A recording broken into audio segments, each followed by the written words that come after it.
ဝေခဲ့ချရပြီချစ်တမီချနေတဲ့တို့ဘဝတွေ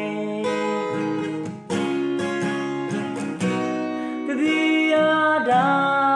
င်းတော့စာမမဖို့ကွယ်အော်အရဲ့ချစ်တယ်နော်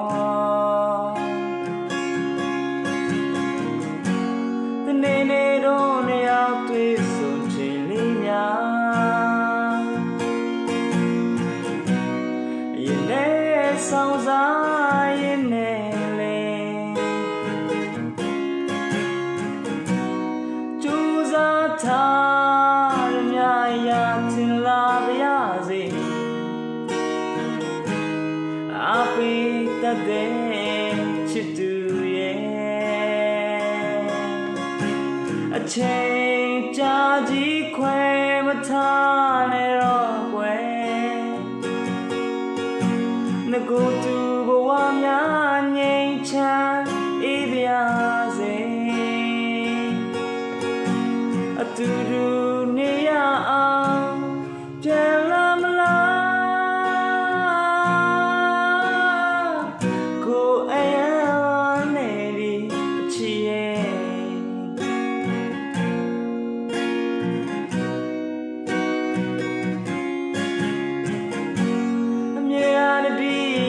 ပါမယ်ချစ်တလုံးသူလေးတယောက်မို့ွယ်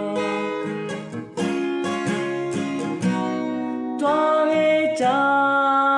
တဲ့ရင်နေရလေးကိုတွားတိုင်းအမရမိတယ်ကွယ်နေနေတော့နေရောက်တွေ့ဆုံချိန်လေးများ